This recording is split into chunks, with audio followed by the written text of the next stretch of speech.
అనుకోని ప్రేమ పార్ట్ 41. మరిక ఆలస్యం చేయకుండా కథలోకి వెళ్దాం. ఆఫీసు నుండి ఇంటికి వెళ్ళిన ఛాయ తిన్నగా తన బెడ్రూంలోకి వెళ్ళి అద్దం ముందు నిలబడి, ఈరోజు అసలు నేను ఈ చీర కట్టుకున్న ప్రతి క్షణం ఖాళీ లేకుండా వర్క్ చేయవలసి వచ్చింది. ఎన్ని ఘట్టాలను సృష్టించింది. దీనిని ఇప్పటి వరకు హ్యాండిల్ చేయటం చాలా కష్టంగా ఉంది. ముందు డ్రెస్ చేంజ్ చేసుకోవాలి అని చీరకు ఉన్న పిన్నులను మెల్లగా ఒక్కొక్కటిగా తీస్తూ అద్దంలో తనను తాను చూసుకుంటుంది.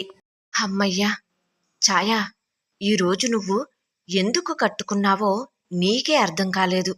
ఉదయం లేచిన తరువాత డ్రెస్సులు తక్కువగా ఉండటం వలన చీర కట్టుకోవాలనిపించింది.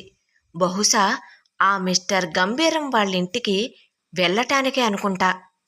నిజం చెప్పాలంటే ఆయన కళ్ళల్లో నన్ను చీరలో చూసినప్పుడు కనిపించిన మెరుపు నన్ను కలవరపెడుతుంది. ఆయన గంభీరమైన ముఖంలో కూడా ఒక విధమైన మెరుపు కనిపించింది. కానీ వెంటనే తన పొగరబోతు స్వభావం గుర్తుకు వస్తుంది ఆమెకి. అయినా నన్ను ఎంత చులకనగా చూస్తాడో. పైకి మర్యాదగా ఉన్నట్టుంటాడు, కానీ లోపల మాత్రం చాలా గర్వం. ఆ పిన్నులు తీస్తున్నట్టుగానే నా మనసులో ఆయన తాలూకు ఆలోచనలు కూడా ఒక్కొక్కటిగా తొలగిపోతే ఎంత బావుంటుందో. ఆయన సహాయం చేశాడు కాబట్టి మంచివాడని అనుకోలేను. అది కేవలం మర్యాదపూర్వకంగా చేసిన సహాయం మాత్రమే. అయినా ఆ మిస్టర్ గంభీరంలో ఎలాంటి మంచి మనసు ఉండదు. కేవలం డబ్బు, అహంకారం మాత్రమే కనిపిస్తుంది. ఈ కాంట్రాక్ట్ ఎప్పుడు ముగుస్తుందో? ఈ గర్విష్ఠ మనిషిని భరించడం నా వల్ల కాదు బాబోయ్ అని మంచంపై వెనకకు వెళ్ళకెలా వాలిపోతుంది. ఛాయ మిస్టర్ గంభీరం బండి పంచర్ అయినప్పుడు సహాయం చెయ్యటం, పైకి గంభీరంగా కనిపించే ఆదిత్య మనసు వెనుక కొంచెం మంచి ఆలోచనలు, జాలి ఉండే ఉంటాయిలే అని అనుకుంటుంది ఛాయ.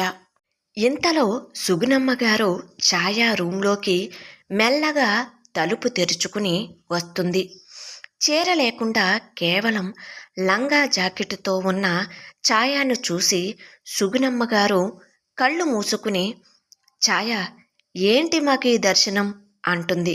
హా నాన్నమ్మ, సారీ అని ఆ ప్రక్కనే ఉన్న చీరను తీసుకుని కప్పుకుంటుంది. అవసరం లేదులే, బావున్నావు అంటుంది సుగుణమ్మగారు. అయినా ఈరోజు చీర కట్టుకోవటం చూసి నాకు చాలా సంతోషంగా ఉంది. ఎంత అందంగా ఉన్నావో. అచ్చంగా నా చిన్ననాటి రోజులు గుర్తుకు వస్తున్నాయి అంటే నువ్వు నమ్మవు తెలుసా అని సుగుణమ్మగారు చెబుతుంటే ఛాయ సిగ్గుగా నవ్వుతుంది. సుగుణమ్మగారు ఛాయ దగ్గరికి వచ్చి ఆమె నుదుటిపై చేయి వేస్తుంది. నువ్వు చాలా మంచి అమ్మాయివి ఛాయ, నీ మనసు చాలా స్వచ్ఛమైనది అంటారు సుగుణమ్మగారు. ఆ నాన్నమ్మ, ఈరోజు ఏం జరిగిందో తెలుసా? నా స్కూటీ పంచర్ అయింది. అప్పుడు మా సార్ మెకానిక్ని పురమాయించి రిపేర్ చేయించారు తెలుసా అంటుంది ఛాయ. ఓ అలానా? ఎవరు? మన గంభీరమేనా అని ఆశ్చర్యంగా అడుగుతుంది సుగుణమ్మగారు. ఏంటి నానమ్మ, నీకు ఇంకా గుర్తుందా ఆ పేరు అంటుంది ఛాయ. ఎందుకు గుర్తులేదు? అయినా ఛాయ, మీ సార్ ఆదిత్య కూడా మంచివాడే అయ్యి ఉంటాడు. కొంచెం మొండిగా ఉంటాడు, కానీ హృదయం మంచిదే అయి ఉంటుంది ఛాయ అని సుగుణమ్మగారు చెబుతుంటే ఛాయ మౌనంగా వింటూ ఉంటుంది. సుగుణమ్మగారి మాటలు ఆమెకు కొంచెం ధైర్యాన్ని ఇస్తాయి. చూడు ఛాయ, చీర మన సంస్కృతికి గుర్తు. నువ్వు ఈరోజు చీర కట్టుకోవటం చూస్తుంటే నాకు చాలా మంచిగా అనిపించింది. నీకు బాగా నప్పుతుంది కూడా అని సుగుణమ్మగారు చెప్పడంతో, మీకు నచ్చిందా నాన్నమ్మ అని ఛాయ ఆతృతగా అడుగుతుంది. చాలా నచ్చింది ఛాయ. నువ్వు ఏది కట్టుకున్నా అందంగానే ఉంటావు. కానీ చీరలో నీ అందం మరింత ప్రత్యేకంగా కనిపిస్తుంది అని అంటున్న సుగుణమ్మగారి కళ్ళల్లో ప్రేమ నిండి ఉంటుంది. ఆ మాటలు వినిన ఛాయ నవ్వుకుంటుంది.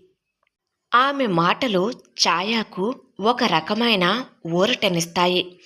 ఛాయ సుగుణమ్మగారి ప్రేమను చూసి ఆమె కళ్ళు చేమార్చుతాయి.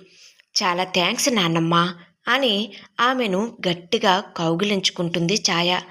"ఆ, ఆ, ఆ, నా వెముకలు విరిగేలా ఉన్నాయి. ముందు డ్రెస్ చేంజ్ చేసుకో" అని సుగుణమ్మగారు ఆమె తలను కొట్టుకుని నవ్వుకుంటూ అక్కడి నుండి వెళ్ళిపోతారు.